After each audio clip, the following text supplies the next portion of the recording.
Hey, Mama. So come and walk on my journey with me of revealing my top life lessons that I've learned from being a caregiver to my son for 27 years. And so, in case you're not familiar with the backstory, my son was diagnosed as being on the autism spectrum at age 3. His initial diagnosis actually was PDD, which is a pervasive development disorder. And then at age 14, going through puberty, he then was diagnosed with epilepsy. And so that's what I'm going to be talking from my experiences and my lived experiences, which to me goes a long way. Okay. So I really want to share my lived experiences with you guys. Let's dive into it. My backstory is everything that I learned in hindsight. And those hindsight issues and matters and life lessons will be for your foresight. And I think that's the best gift that I can give you is what I learned in hindsight, because I didn't get everything right. I also didn't get a lot of stuff wrong. So I'm going to highlight it all, the good, the bad, and the ugly, but it is all tools and keys to equip you on your journey. What I didn't have and why I started my podcast is the community factor. Definitely feeling alone. Definitely wished I had some more moms to talk to. Definitely I felt I had some specialists to talk to that even had kids that were maybe going through the same thing. Besides just a lot of research papers, just really wish that I had those things and I didn't. But it's okay. You have me.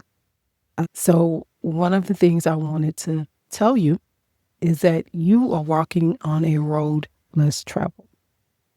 You are walking on a road that's so unfamiliar to many, and not everyone has walked this road. It is important for you to invite others in, invite God in to guide you to go through the steps or to go through the process that you're not familiar with, because I don't know everything. And I know someone who does. And so when my whole world was changing and everything was going everywhere, God's hand was the only thing that remained the same through the whole process of dealing with my son. So that's a key that I want you to take away. So that brings us to the big I word. Yes, the big I word, independent. Independent is a great trait to have. And it is somewhere where we really want and desire and hope and pray that our kids get to. And our child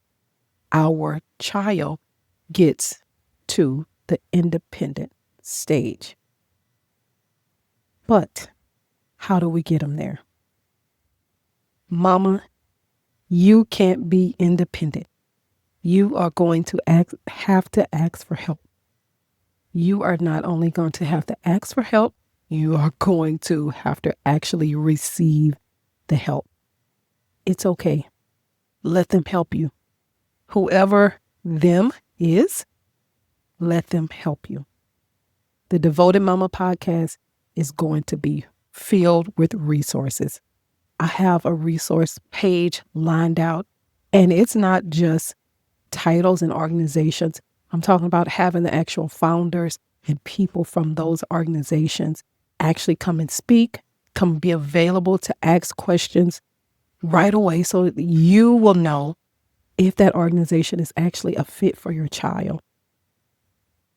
The community of moms here for the Devoted Mama podcast. I can't wait. I almost let the cat out of the bag. I have an event that I'm already starting to plan for the fall for the Devoted Mama community. It's going to be here in Houston. I'm in Houston, Texas. So the event is actually going to be here in Houston, and it is going to be an event for the community. I'll talk about it another time. It was just too good to keep. But I believe in the community. I believe in the community of caregivers and mothers. A lot of times when we're walking on this road less traveled, we tend to ask for help, but then we don't receive it. And so we're blocking our blessing because we ask God to help us and we ask God to show us the way. And then when He sends a person, place, or thing to provide that for us or to give us the answers that we seek, sometimes we close the door to it. And so I really want you to be open to those things. Mama, say yes. Say yes. When I think back over my son's life and him in grade school, I actually just think about I think about a lot of the stuff that I didn't have and even things that people ask me, did I have? And so people think you must have had every resource known to man when you were raising him to actually challenge the spectrum like you did. And I didn't. I had a resource that was known to man, and that's God, but I didn't have all of the resources that I needed. And I don't want to downplay and say I had any because I had an amazing school district. I had Bach as well, who actually believes in early diagnosis, and that helped a lot. Jacory was diagnosed early, was in school early, and all of those things help him be successful, have a successful future. So one of the biggest things that was key for me is his need for routine. He loved routine. He did not want to break out of his routine. And I had to stick with his routine in order for him to be happy. Now, was that easy for me? Absolutely not. I was in corporate America climbing up the corporate ladder. And here it is, my son wanting everything in his life to remain the same. He wanted to get up at the same time every day and have his same breakfast every day and play with his toys and do everything the same. And so, in order for me to cultivate that for him and to keep his environment the same and to keep his routine as our number one priority, I needed help. It came in the form of my grandmother. She actually ended up had to move in with us for a time, which was great. And I was absolutely blessed to have that because she actually got up in the morning, got him up every morning at the same time, got him dressed, got him on his bus. When he came home from school, he had his same snacks. Another thing to think about, and it just hit me when I said snacks, is that because of his habits, the habits that he's formed and the things that he wanted to do and it had to remain the same, I implemented some healthy food habits. Okay. It helped me because he wanted to implement those habits all the time. My son did not like being late for anything. If it started at 9, we needed to be there and in our seats by 8:50. He did not being late. Those traits that he had helped me. I also started introducing him to things that benefited me and the family. Having him in church every Sunday and every Wednesday. When I didn't feel like going, guess who was up and dressed and ready to go? Whether I wanted to go or not, I had to go because Jacory was ready to go. Setting healthy habits, those things helped him and helped our entire family. And so when you think about the different traits that your kid may have, and you may think that, man, this is so inconvenient. How can I make it convenient? I may need help, okay? And that's what we're talking about, the independence. Get help. Let someone help you. Let your school district help you. Let these resources help you. Let family help you. Let friends help you.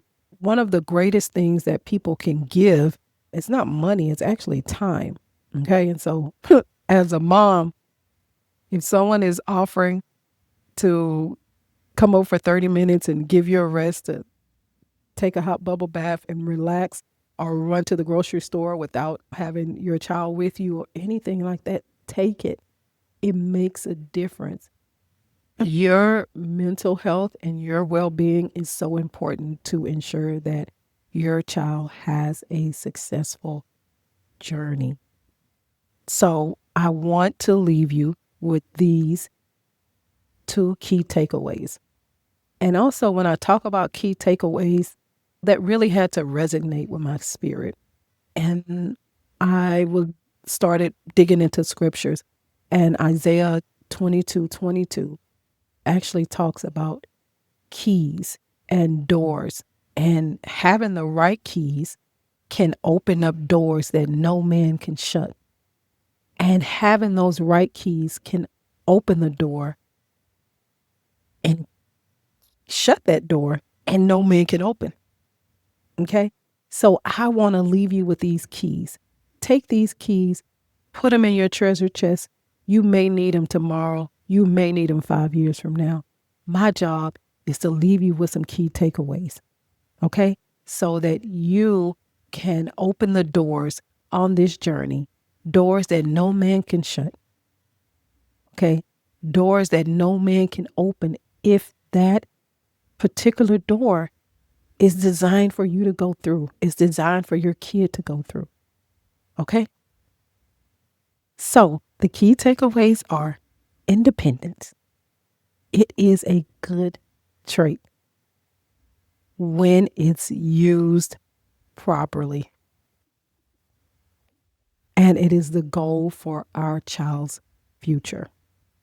Independence is a wise trait for the parent, and it is a wise trait to use while you're navigating on this journey. So, being independent, having independence, use them wisely. Mama, ask for the help. Mama, be open to the help and receive the help.